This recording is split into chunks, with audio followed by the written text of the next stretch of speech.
Hey,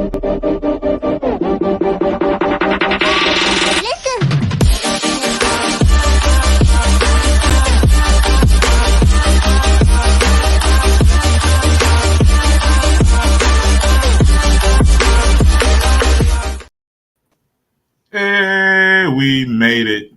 What's going on, people? We are not zombies. We are still here. It's your man, Mr. Chocolate.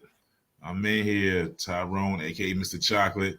All right, and we got the big homie, Black Pearl. Hey. She's here. Let me look at you now. Also, not a zombie. Not a zombie. Yeah. And we got the doctor. I said the doctor's in the house. Dr. Roy Rain. How you doing? You a zombie? What's going on? What's happening? I'm here. Yeah. All right.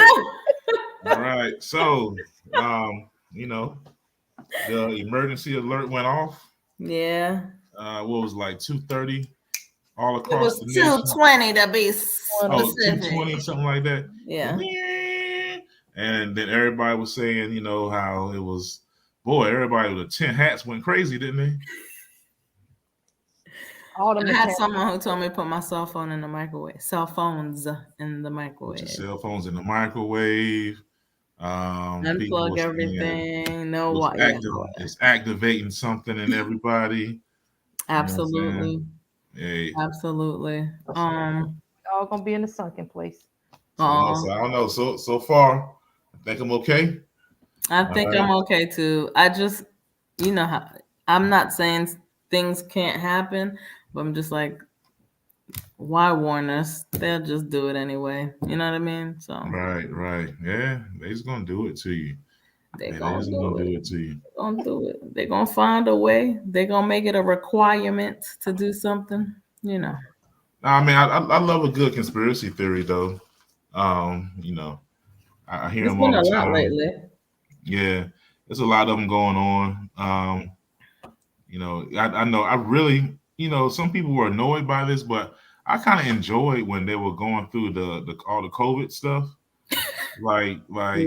I was like, man, that's a lot of interesting stuff going on here with that. So I don't know. I kind of get into it. Yeah, I mean, to see how deep and, you know, like a person's mind can go is bananas. Again, some of them are true. I'm not saying they're not. It's just some of it is just like, did you stay up all night thinking about that? It's just like so precise sometimes, these conspiracy theories. So yeah. I remember somebody told me that it was going to make your sperm have two tails. What? And spin around in circles. You talking about the COVID vaccination? No. That's when I think when I was in the Army, we had to get the vaccine, and they were like, "Don't take that. Your sperm gonna have two tails." And I was like, "What?" And they're just gonna go around in circles, and it won't go anywhere. I was like, that's cool. I did not hear that ever. That's when I was young and I didn't want kids. I was like, oh, that's like birth control. Man, go and hit me with that. Yeah, see, when I was growing up, that's how far back I'm going. When I was growing up, there was this drink. I don't know if y'all had it in North Carolina called Tropical Fantasy. Did y'all have that? Nah, that sounds and it was like a 50-cent drink or something like that. And they're like, if you drink it, it'll make you sterile. Well, all of us kids took our $1, yes, $1, got that drink, a bag of chips. You know, we're over here like, damn, we ain't never gonna have no kids. That's what they say about Arizona's. Arizona. I was Tropical Fantasy, so. Because you get them Arizonas from the Dollar General. I mean, not Dollar General, Dollar Tree. Mm-hmm. Dollar Tree, yeah. Now we got ours at the bodega. You go in there with $1, you get yourself a Tropical Fantasy, a bag of chips, and some Annihilators or Sour Powers, and you good to go after school. You know, we're like always drinking it, and someone's like, they said this will make you sterile. This is how they're doing population control. Wow. I don't know, man. Like, you know, I watched they cloned Tyrone, and they were like, it was it was in the chicken. Well, it was in the chicken, and it was in the perms. Oh Lord, if it's in the perms and the chicken, we going down. Yeah. And I remember the next day I was eating Bojangles. And I was like, damn, my name is Tyrone too. That's crazy. Hey, exactly. Your name is Tyrone eating some chicken. I was like, look, but man, I'm productive. I ain't out in the street, so I ate my chicken with in peace. So was the movie good? Because I heard it sucked. Oh, they clone Tyrone. It was. I watched the whole thing, didn't fall asleep, so I guess it was okay. I mean, I don't know. I didn't take it serious. I thought it was just a cool little black movie. It felt, I was like, okay. Sometimes I want to just watch a super black movie, enjoy myself. It was okay for that. Okay. So was it a super black movie? It was super black. Okay. Yeah. But when I just watch it, just anytime I see it, I'm probably going like. Oh, it's not something you'd go out to see. It's like a one time, oh, that was cool, but it's not like a, like 5 Heartbeats. So I'm watching it. When I see 5 Heartbeats on TV, I'm watching it every time. Nights like this, I wish. I'm all for that. I'm in there. Tyrone, this is the second time. We've only been on for 6 minutes and you sang twice. Really? You sang when we caught on, and now you singing right now. You're the 6th heartbeat right now. Yeah, I'm the 6th heartbeat. Hey, that's a dream of mine. Hey, that's one of my favorite movies, man. 5 Heartbeats. Eddie Kane, man, when he gets off a crack and he's in the choir, man, you ain't got a soul if you don't feel that. I feel like here another song for y'all. Going up. What? Come on, boy, stop it. That's not even why we're here right now. You over here auditioning to be number classic 6. Stuff. That's classic stuff. He in the choir. I was like, oh, look at that. Oh, that's crazy. You know what I'm saying? But that wasn't even our topic. Hey, look, Facebook user, look, it's one of my favorite cars, Big Red, baby. My office hours are, you know what I'm saying? Hey, so look, I know we off topic. It's okay. It's okay. Go ahead. For you, if you singing out, we could be off topic. I'm not gonna sing no more. I'm not gonna sing it. I ain't gonna do that to the people. Give me some. They don't want to see that. You're not gonna give me none of that. But like when school is out in the summer and they used to call me, I used to dream of just hanging somebody upside down, being like, "What? It is June. My office hours are." Just hang them up. What? Call me during June. With you? My God. Tyrone is on something different tonight. That's just, people, when you're a teacher and people call you in June, that's offensive, bro. What? Call me in August, bro. And the end of August, not the beginning of August. Lord. Oh my God. All right. Well, speaking of school, I know that's right. So speaking of school, that is actually related to our topic tonight. So, so we had a viewer who shared that she had an experience. And matter of fact, you probably can tell it better than me, Pearl, but about her experience and then we can. So the experience is interacting with a 9th grader who was reading books or a book to daycare and couldn't get through the book, like to pronounce the words, it just was struggling, and they had to kind of like take the book away and read on his behalf. And it's not, just to let you know, no diagnosed issues, just didn't know, just doesn't know. And so it makes us question, or it brings us here to the point of, is the policy of No Child Left Behind really benefiting us as a people? Are we really, okay, we're not leaving the child behind, but maybe we're leaving the education behind, and that's not preparing them. So.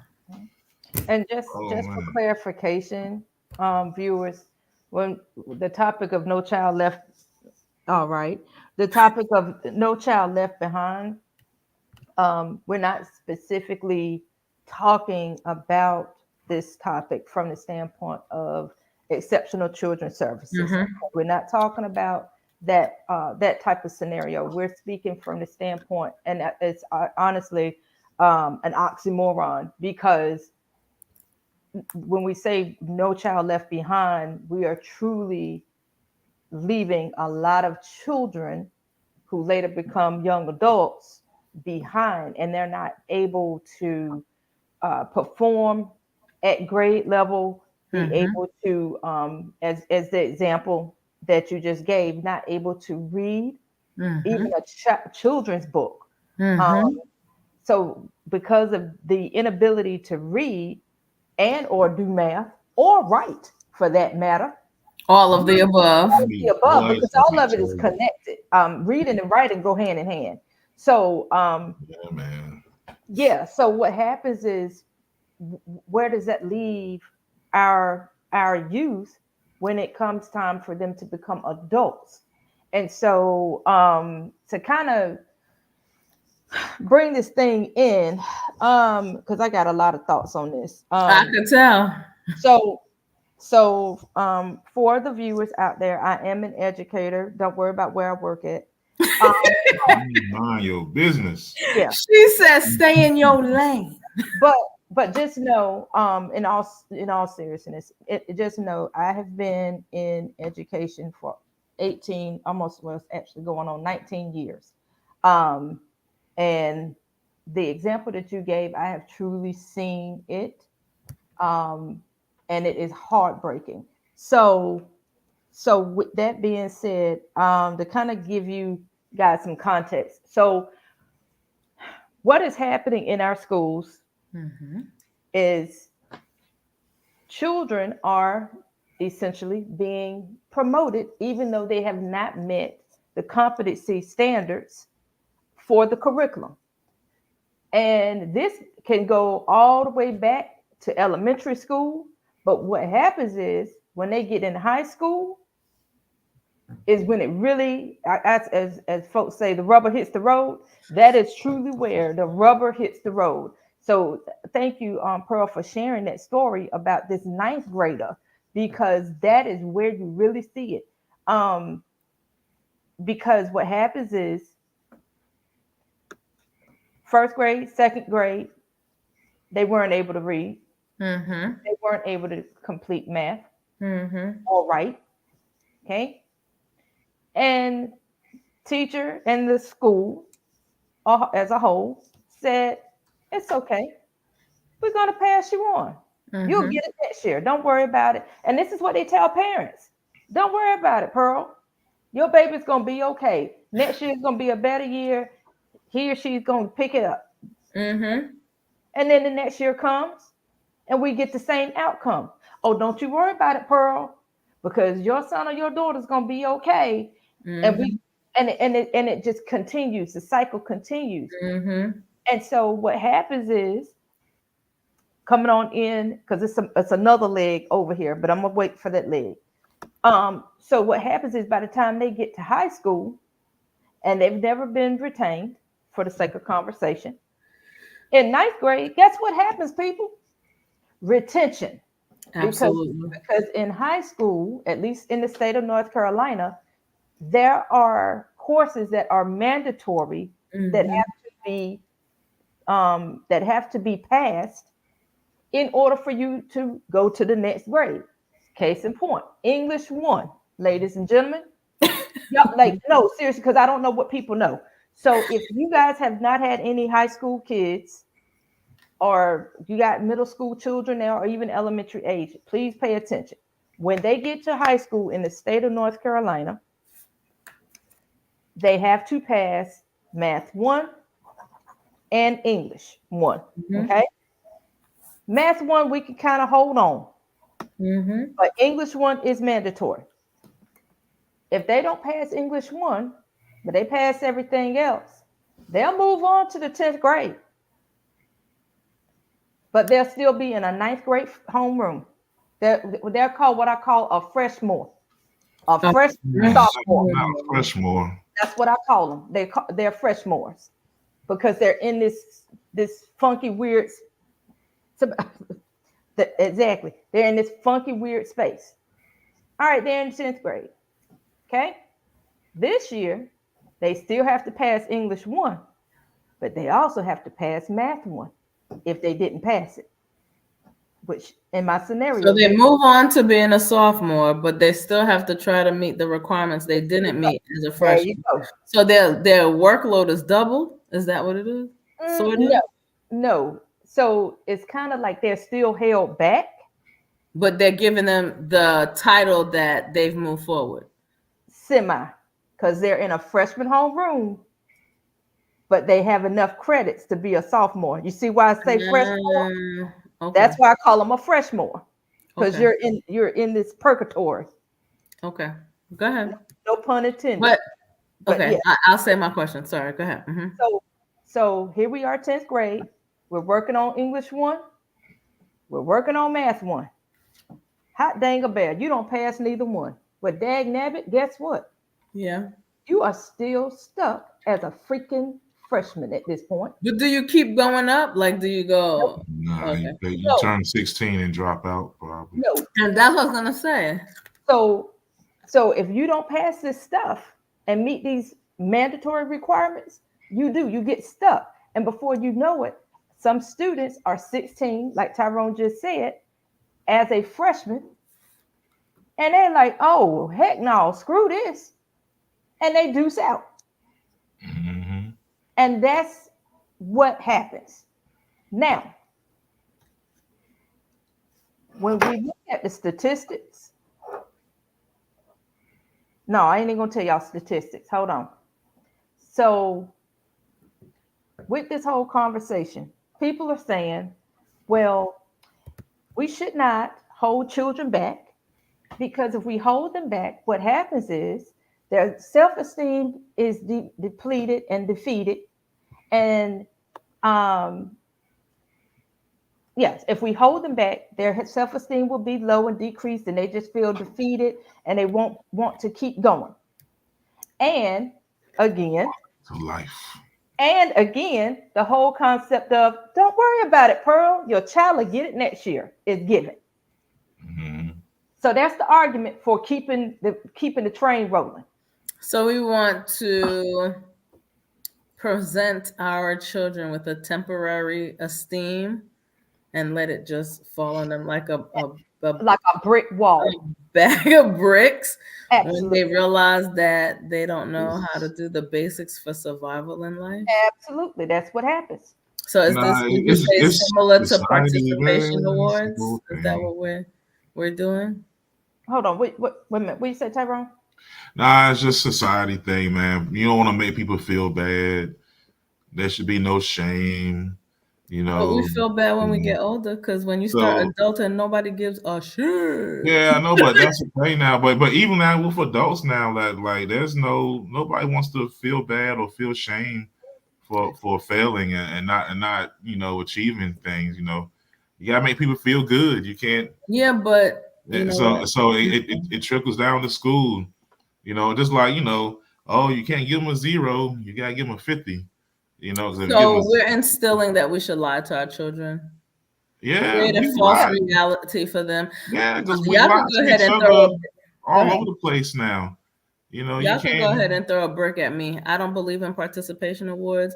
I believe your bad days are there for you to value your good days. Mm-hmm. Just like the core of work ethic and the core of working hard and putting your best foot forward comes because you like, oh snap, I did not like the way it felt when I lost or didn't get it. So I'm gonna bust my tail to make it happen.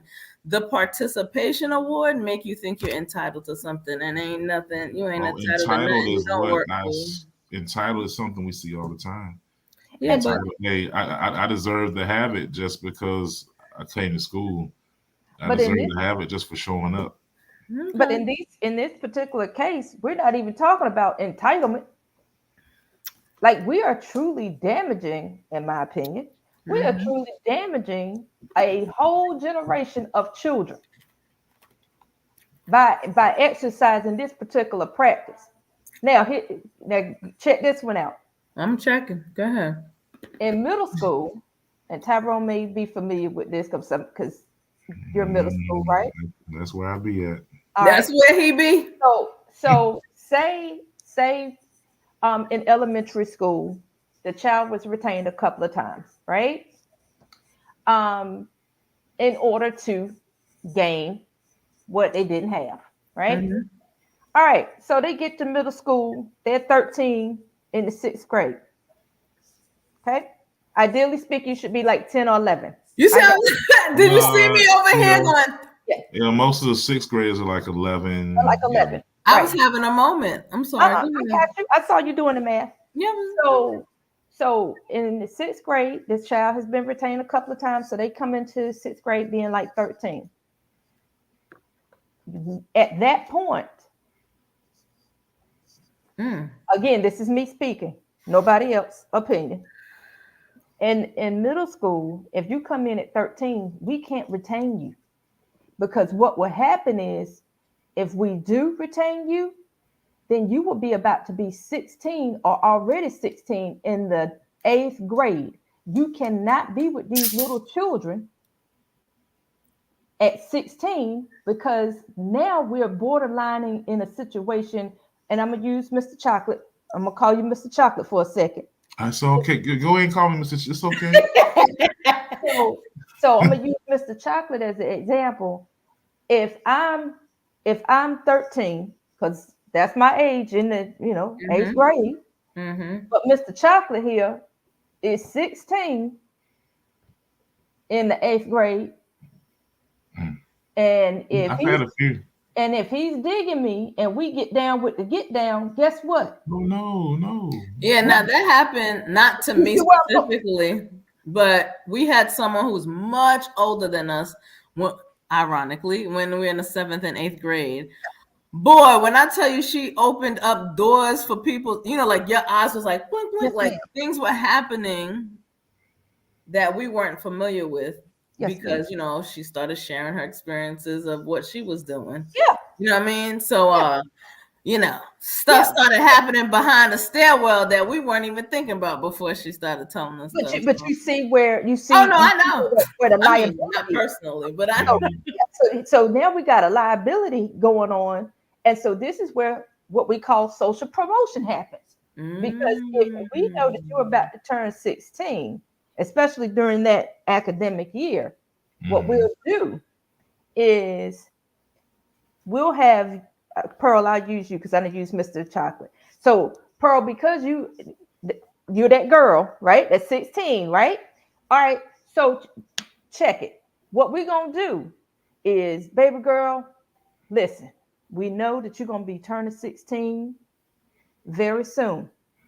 So what we're gonna do is set you up where you come to school every single day. Now, don't you miss a day. You come to school every single day. You try your very best and pass all of your classes during the first semester. And if you do that for me, guess what you get? Get out of jail free pass, because I'm going to send you on to the high school for that spring semester. And you're going to enter. Why you making that face at me? I'm giving you good news. Be excited, because you get to go to high school in your spring semester. You get ready to bust a move. Forget these little kids here. You about to be grown, girl. Go head on to that high school, and we're going to set you up a nice little schedule with that. Hopefully you will be able to successfully navigate and pass. So, any questions, class? So as long as I, Pearl, get what's passing now? Is it 65 still? Passing still 65? D is a 60. Yeah. As long as I get it used to be an F when I was a kid. Me too. So as long as I get a 60, I could go to high school. It doesn't matter if I've learned to read, if I'm able to conjugate, nothing. It doesn't matter. Expectations. High five in the sky. Go bust a move. Be great, my sister. Be great.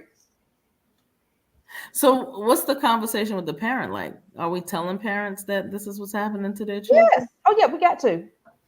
Yeah. But as a parent, you're like, okay, my baby is going to high school because that's what she needs to be anyway. That's what she's supposed to be. So thank you. So we're not preparing our children to baby. Nah. And I wish I had some viewers up here that was amening me, but it's all good. We're gonna get. Well, sometimes the hard truths don't get the same applause. It's all good. The truth is we don't do the truth anymore. So, but the truth is we do not do the truth anymore. The truth is done. You gotta make people feel good. Well, I make people feel good, not tonight. Like we need. But when you can't read or you're struggling for basic mathematics in the world and you're getting sunned, you're still not going to feel good. Well, it's all kind of weird stuff, man. Like with kids, I notice now, you know, kids can't tell time on an analog clock anymore. Yeah, you know, I've been in my room and there's a clock there, and a kid will look at this big ass clock and they'll be like, "What time is it?" And I'm like, "Hey, this clock right there. I can't read that like a real clock." They're like, "Turn the computer on. I gotta see the digital time somewhere." And I'm like, "Nah, the clock's right there." They're like, "Oh, we don't know how to do that." They be offended, like, oh, no, like a real clock. Like clock just tells you the time. Just like they don't do cursive anymore, right? You just they don't do cursive is done. And we talk about writing. All right, so like when I'm doing like my health class, there's like some writing prompts. It's like you got to write. It's like a little mini, writing assignment. Kids have no clue how to write anymore. Like how you mean like print, right? No, just how to set up like a paragraph. Oh, opening. Just commas and all that stuff. Yeah, indentation, the grammar with like they don't know. They like kids be typing like they text, like add that. Yes, they be putting like, "Yo, this is not Instagram. What are we doing?" Wait, but that's not just kids. At my job, I have to go. I don't know what you put in this case, but you're not sending me a text message. Yeah, people, like that's something like it's just going downhill as far as that goes. I don't know. It's like people don't know how to do that. Writing letters, nobody knows how to write a letter anymore. And it's just crazy. I don't know. It's just a lot of skills just being lost because everything's done for people. People just don't. It's going downhill. And then when you talk about holding people accountable and learning how to do stuff, it's like, well, no, you can't make people feel bad. They're gonna feel. If you hold them back, it's going to just look bad, and you can't have that. So it's not about numbers. So it's not about the school numbers. No. It's about making people feel good. That. Yeah. And I'm not talking about. We had a thing for what I still do where, you can't give kids zeros. Like if they don't do their work. They don't do anything. You can't give them a zero. Can you give them a 1? I mean, we're gonna go. No, you gotta give them a 50 because what? Because they can recover from a 50. Yeah, I gave them a 59. And it makes them feel better. And see a 0, they feel like, oh, I can't recover. Well, you can't recover from a 0. Like that's for real. You really can't. Do your work then. I agree. But for real. Because that was one of my arguments in a school district I used to work in when the grading scale changed from the 7-point to the 10-point, right? Yeah. And then the whole policy about don't give zeros. And I was like, yo, for real, I said, I told the teachers, I said, for real, y'all, you can't recover from a 0. If you get a 100 on an assignment, and you got a 0 on this other assignment, when you average those together, that's a 50. You can't recover from a 0. So from that perspective, I dig it. Well, my thing was because kids are smart. So kids were smart. So kids would figure, I ain't gonna do anything, and then I'll do my formal test. I'll try on that. Mm-hmm. They can give me 50s anyway.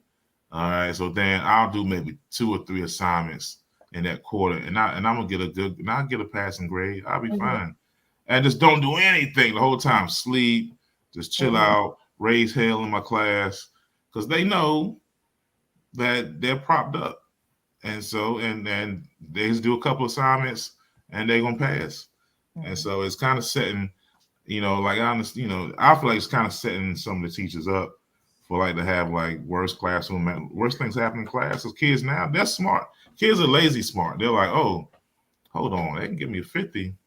Yeah, bro, I'm good. You're setting the bar at bare minimum. That's what you're saying. Yeah, like 65 is a D. 15 more points is a D. So I just gotta do a couple assignments. I'm straight. They won't give me the rest of it, and that goes the entitlement where it's like, oh, yeah, I ain't gotta really go hard. They're gonna give me that cushion. You know, they go around. What do they say? Is it C's get degrees or something?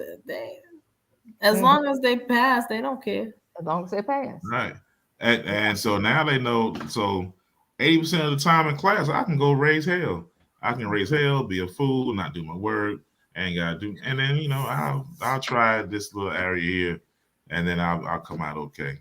So how can we be so upset about working with people or dealing with youth that are not, they don't want to work, they don't have any work ethic, they don't know how to talk, they don't know how to write, when we're actually telling them it's okay for them to be lacking? We're setting them up. We're setting ourselves up. We are building the very thing that's frustrating us. Yep. Absolutely. So some of y'all gonna be in that nursing home, and that LPN is gonna be, they're gonna wipe your butt 50% of the time because they know they ain't gonna get fired. It's gonna translate. I'm just saying. So hey, make sure you stay healthy. Take care of yourself. First of all, who say you're gonna survive? Because they're not gonna be able to read the medication they're giving you. Well, I'm scared of the future nursing home that's gonna be in the future because, I don't know, man. But yeah, and so here's some statistics. I'm sorry, Tyrone. Go ahead, baby. Oh no, go. You're good. So here's some statistics because I like numbers. So we can tell. So, in this research study that was done, it stated that 25% of students were actively disengaged. Actively indicates I ain't coming to school. I ain't doing no work. And what is you gonna do about it? Okay. Not a thing. Not a thing. Getting in trouble, getting suspensions, all of that. That's what is actively disengaged. Okay. 1 out of 4 kids in a building. That's a lot of kids. Now 29% was closer to 30 were found to be simply just disengaged. Like I'm here, but ain't nothing going on. No participation. Yeah, but I'm present. Okay. So when we look at them numbers, then let's talk about race. Because I always got to bring race into what I do.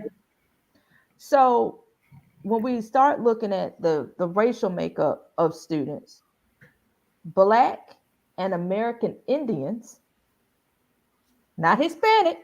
I got you. Black and American Indians. American Indians are the students with the lowest graduation rate, meaning those are the ones who are actively disengaged. Black and American Indian. But are our numbers high because there's more of us in the school? Not necessarily. Okay. It could be, but not necessarily. In some areas, maybe. Some areas, yes. Yeah. Now, when we consider that, let's talk about the school to prison pipeline. Oh boy, nobody wants to talk about this, but this is reality. People hate talking about it. They do hate talking about it. But that's because we hate the truth. But again, when we start thinking about the school to prison pipeline, the majority of our students who are funneled through this pipeline are actually Black and Hispanic. You see what flipped? Now, when we could take this into consideration, okay, just ponder on this for a minute. Why is it that our Black and brown and even our American Indians, okay, why is it that this population are the ones that are disengaged and also the ones that are being fed into the prison pipeline? Well, riddle me this, Batman. Dag nabbit, if I freaking can't read, I'm trying not to cuss. If I freaking you can't might as well. I'm not gonna do it. I'm not gonna do it. Okay. If you can't read, and you're not able to write or spell, then what happens is, and this starts in the 3rd grade, the school to prison pipeline starts in 3rd grade. What happens in the 3rd grade? 3rd grade here in the state of North Carolina is EOGs. Yep. State tested. Yep. So what happens is y'all are talking about y'all being the pro folks saying, let's keep them going, keep them going. You're gonna get it, little Johnny. You're gonna get it, Raekwon. Okay. Stop and think about it, people. If they don't have the skills and they go to take that mastery test, then what's going to happen is the beginning of retention. Because if they don't, no, okay. Because a lot of students, that's when you start seeing them being retained. Yeah. So here we go. We on the retention train. Now, little Johnny is like, well, Dad, go on. I can't read. So let me figure out what I can do. So what does little Johnny or little Raekwon start doing? They start wilding out in class. Raising hell. Just like Mr. Chocolate just described. Then when they start wilding out and start getting these office referrals and start getting the suspensions, then the next thing you know, they at the house. Idle minds create idle hands. Absolutely. Here we go. Ping, ping, ping. Absolutely. Come on, people. Yeah. Smell the Folgers. Yeah. That's the system. I see it all the time. I see kids, I'm like, oh, they funneling you. You don't even know. You don't even know. Yeah, it's sad. I'm listening, baby. Go ahead. I'm just saying that the cycle we're creating is out of control now. It's like a full reset is needed. Because what are we producing? Yeah. We're not producing anything with this very lackadaisical, don't hurt your feelings. Everything is good. It's all good all the time, which is not the reality of life. Everything is not all good all the time. And it's really, really bad in our rural communities, wherever you are across the world. Rural communities are seeing this majorly. Our disadvantaged population, so our Title I schools, again, across the whole U.S., are seeing this epidemic occurring. Okay. And then the other thing is when we consider our disadvantaged population or our marginalized population groups, then we got to take in consideration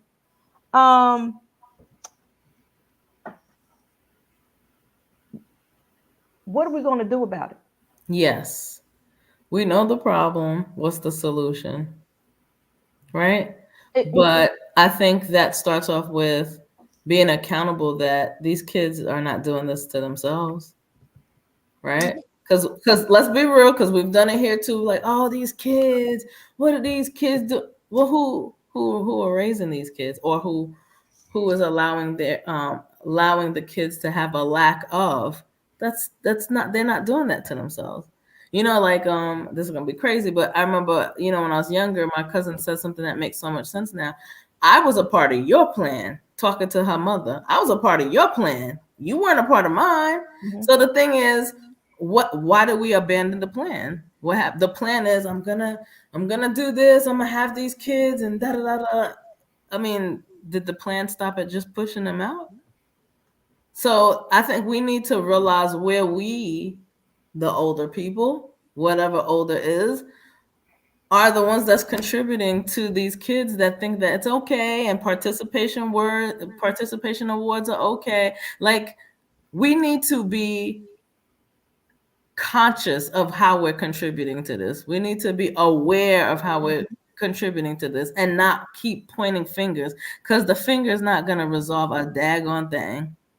It's just not. So that's me. Yes, there's a lack of accountability. Absolutely. Yeah, we got to prioritize, man, education. I mean, some people just don't. It's just not. It's not a concern, and the concern is, hey, just behave. Hey, behave and don't give us hell, and you're okay. And that approach is not ideal. I see that a lot with like young boys. Mm-hmm. It's like, hey, look, hey, kid, just come in here, behave. Don't give me hell today. Hey, you can't read. Seen and not heard. Okay. You're not, you're not excelling. That's okay. Just stay out of trouble, which is the bare minimum. Which other people that's just the minimum, right? But for a lot of our kids, it's just just don't give us some problems today.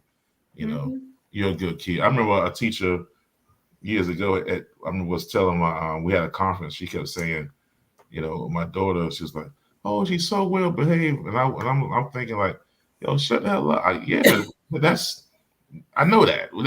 But what about this math that we're struggling with? Like, what's the deal with this? How are we gonna get past this? Right. Oh, she's so well behaved. No.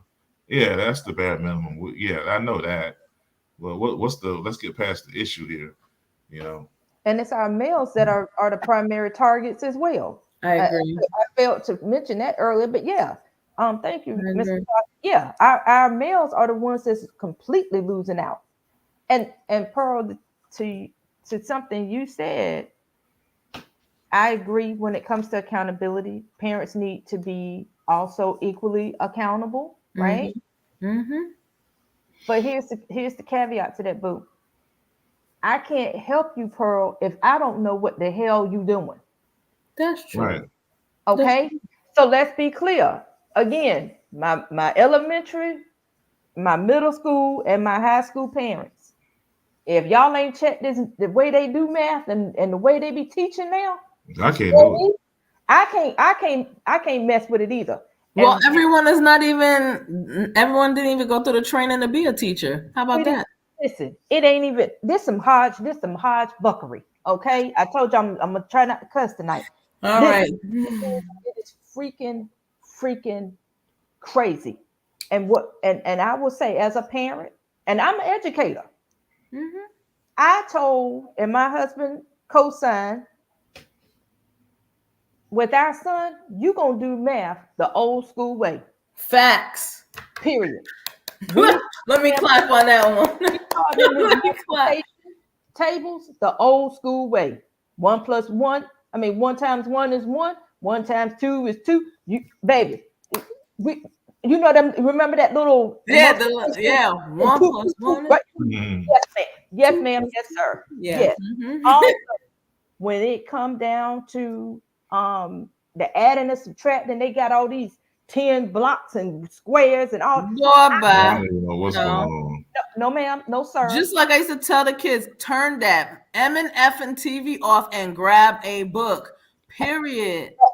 Period. So we're not doing that. So where I'm coming from, guys, is like seriously, and Mr. Chocolate can attest to this too. Like when it comes to the way that the schools are educating our children with this Common Core stuff, it is so freaking convoluted and confusing that the average person, even an educated person, can't even figure it out. So yeah, I never understood. Still, like math was fine the way it was, like getting the same answer, and then they came with this weirdo stuff, and it's the same answer. And the same freaking thing with the. It's to make it look complex when it's not. Girl, talking about they trying to increase your critical thinking. Critical thinking, hell, you're making them dumber than dumber. So, and the thing, and then dumber than dumber, and then, sweet Jesus, call them. The reason why these children, a lot of them can't read, they use this system called Letterland. Annie Apple, Bouncy Bunny, or whatever his little name is, Dippy Duck. Dippy Duck? Yeah, Dippy Duck. That? The D, Dippy Duck. So where I'm going with this is Munchie Mike.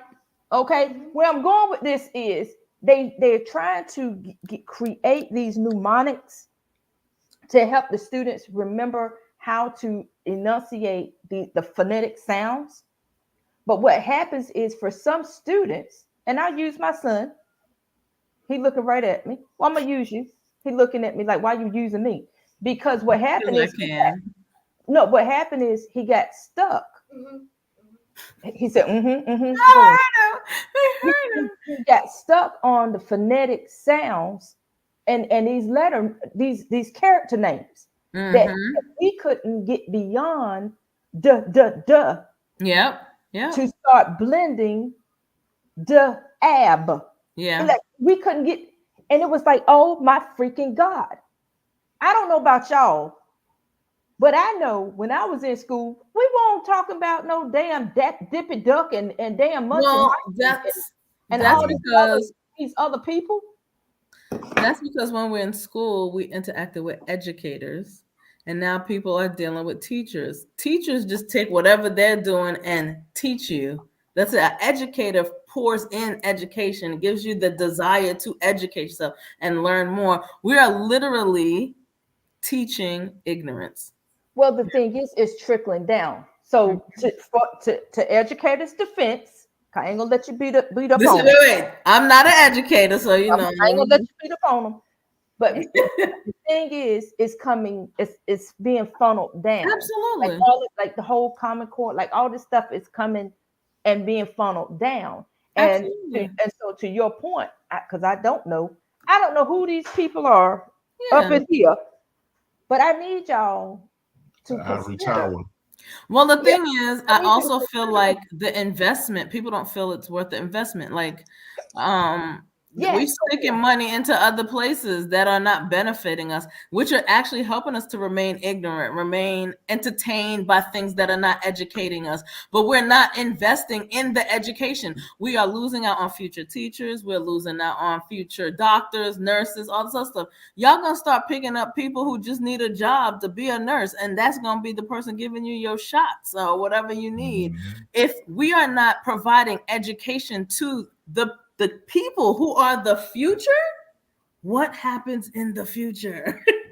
What happens to our grandbabies and someone like what happens? Yes.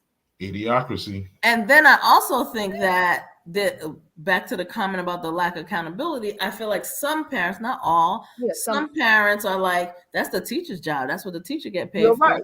And then the teacher's like, yo, I'm only here for about 6 hours. I don't know what you expect me to do. Yeah. And then when they come in with these deficits, it's really as a teacher, it is truly a OMG. What do you want me to do? Because if you're coming to me in the 9th grade and you can't read a kindergarten book, what do y'all want me to do? I don't know. And I'm speaking for whoever out there that feels this way. What do you want me to do? Because I don't know how to get this child from point A to D in 18 weeks. Because in high school, everything is 18 weeks. What do you want me to do in 18 weeks? And it's tough too, because those deficits normally come with terrible behavior. So it's a whole other conversation. So it's not just somebody who's needing extra help. Socially, they're having a hard time socializing in the class and respecting the teacher, and it comes with a lot of extra that you got to peel the layers back to find out. Oh, this kid is wilding out because they don't know how to read. Oh, this kid, and some people and some educators can know to look for that, and some just know, bro, this kid is wearing me out. Like I can't, So we know the problem, but do we know what the solution is? I got some ideas. Well, share. Doctor. Exactly. Share. So at the higher level, whoever is making these decisions, I need y'all to come down. No, I'm serious. I'm agreeing with you. I need y'all to come on down to some of these schoolhouses, as old folks say. Come on down to some of these schoolhouses and see what our children are doing. And you will find, majority of the time, it's not a reflection of the teacher not teaching the curriculum. It is the fact of the mandates that have been laid out by the powers that be that are constricting their ability to be as creative as they possibly can be in order to teach the entire masses. We keep saying, let's teach all students, but we're not. So many of us, let me say it that way, many of us are not able to be as creative as we can be in order to differentiate, because that's the big word, differentiate. No. We're not able to differentiate in order to meet the diverse needs of our class. Number one. So we all come on down here. Y'all up there, come on down here to these schools, and especially make sure you check out them rural counties so you can see what's really going on and understand why we need investments, aka funding, into our human capital, because you just spoke to that. Our biggest asset is our human capital, and we're failing them. Secondly, go ahead. Go ahead. I would say it would be dope if they could like just trust the teachers and let it be like a true profession, and let the teachers cook a little bit, man. Let them, because at some point during the year, the teachers have to stop doing that if they're doing it to teach the test. And then it gets, like I talked to a lot of my colleagues, is like, hey man, because them test scores, hey, that's what's really, determining like who you are as a teacher for a lot of them. Like, hey, your scores, man, your score's good, your score's good and you're good. Scores ain't good, they look at you a little sideways. They do. And they don't look at, like, it might be a person who's got a class full of knuckleheads, and their score is going to be a little bit lower, but not terrible. But it might be another person who's got like an honors class, and they in there, they got the kids who just they in there just getting right, and they look at this teacher. Oh, your scores are great. And some people understand to look at that, some people don't. And I've talked to people who's like, man, like they're dogging me, but look who I got. Like I brought these kids from -0 to 3.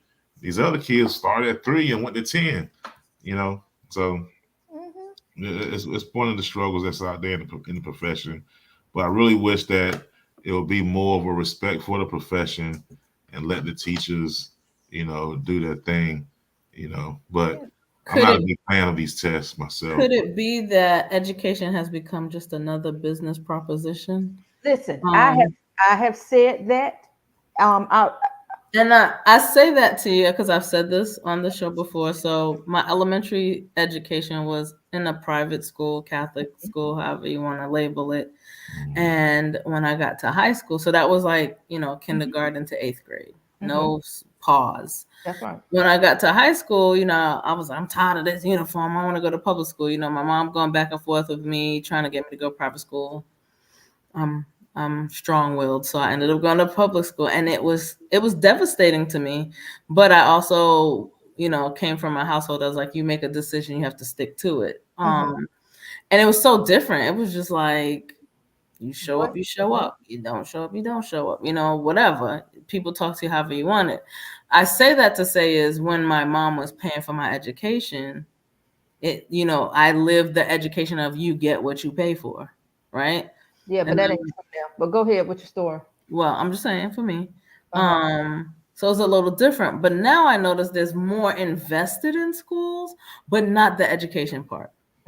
There's more invested in schools. I see, for me, sports are getting, like high school sports, and, people are investing a lot in that.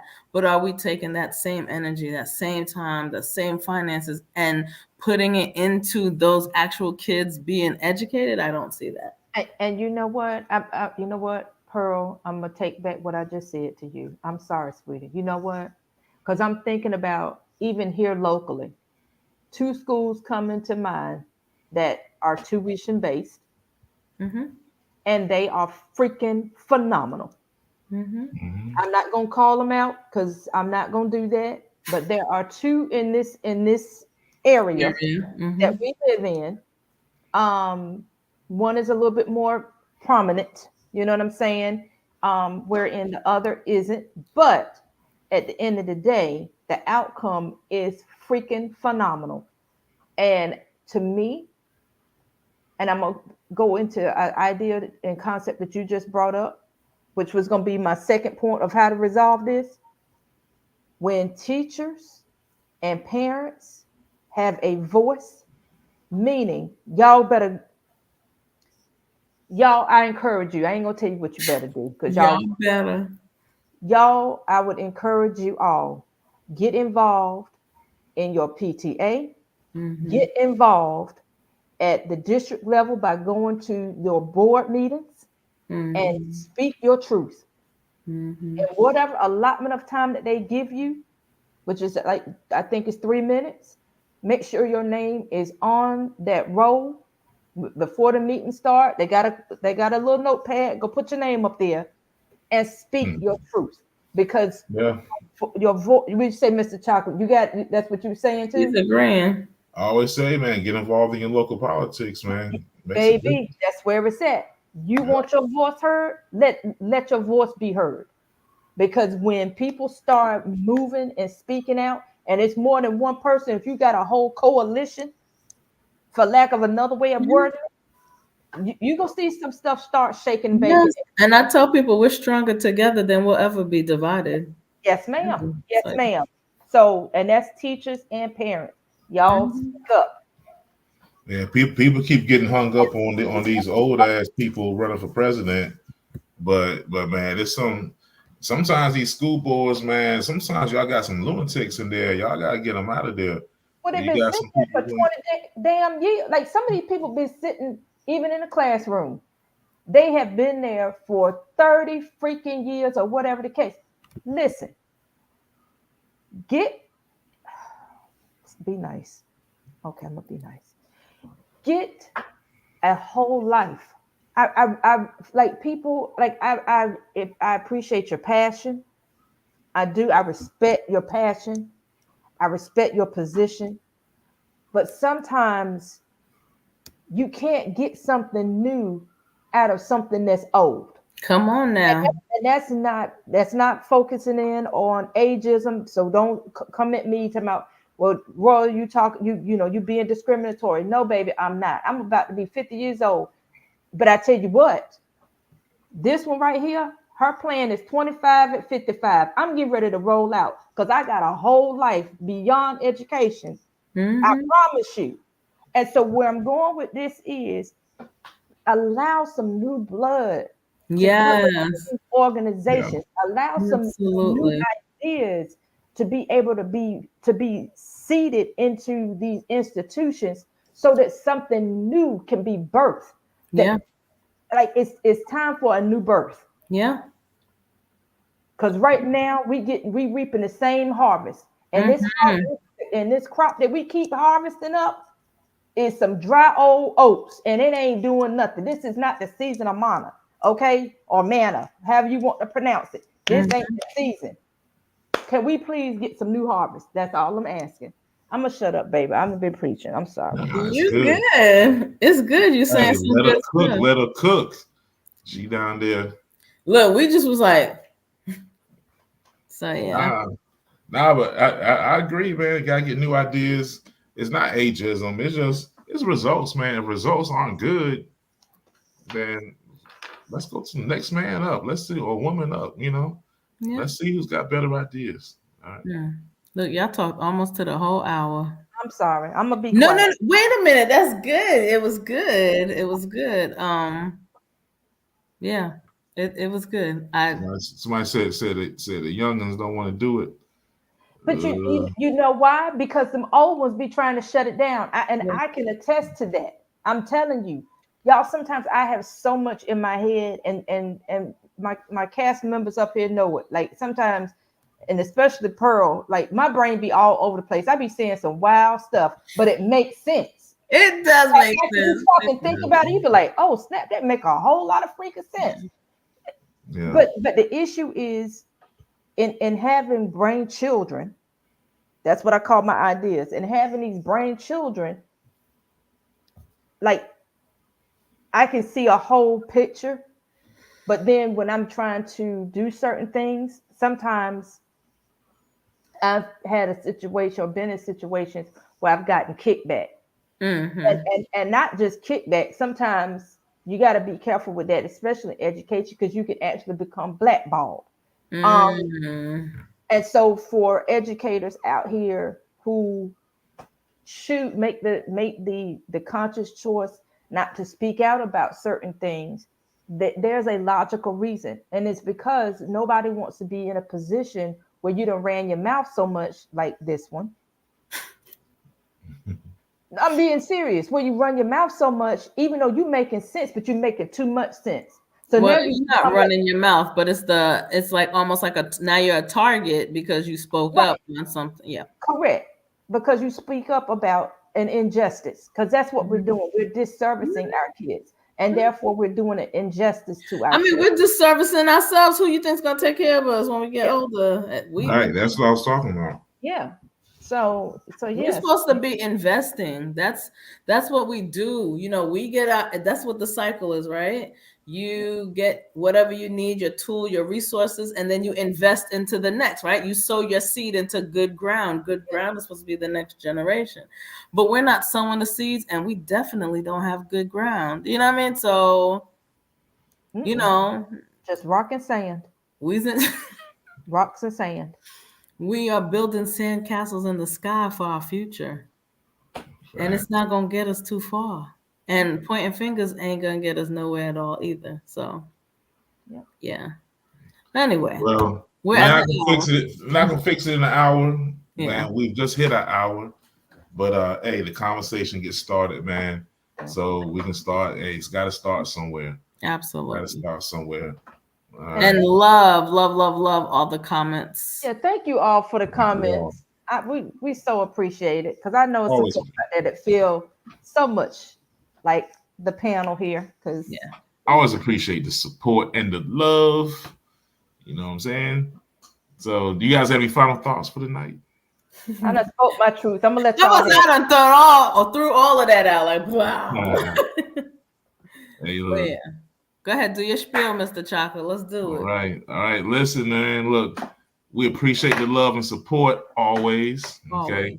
Now, some of you guys be listening and be watching. Okay. But you're not subscribed to the YouTube channel. If you're not subscribed to the YouTube channel, you are wrong. But it's easy fix. Go on over, subscribe to it. All right. If you're not part of the group, you are wrong. Jump in there. Join the group. Join the group. Get involved. Holler at us. Jump on these comments.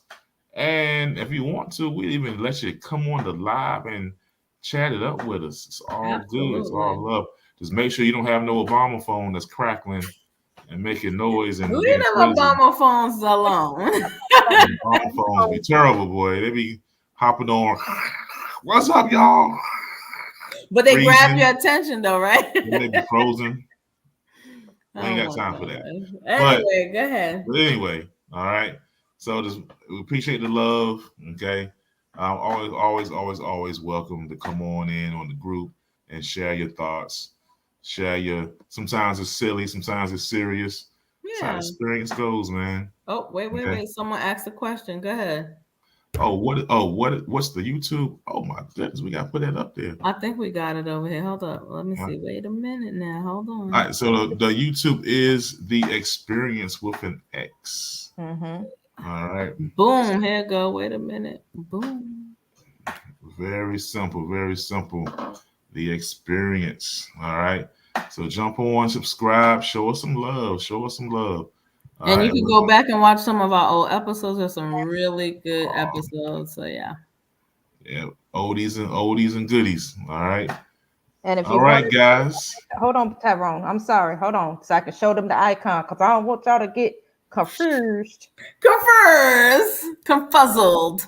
All right. So if y'all can see, hold on. Pause for the cause. You see this one right here? It says The Experience. That is our icon. So if you see that right there, which is the same thing that I thought it was up on the corner. But anyway, if you see this icon, that is us. We gotta put that back up there. Yep. But that is us, guys. So definitely subscribe. And as you see, she was subscribed.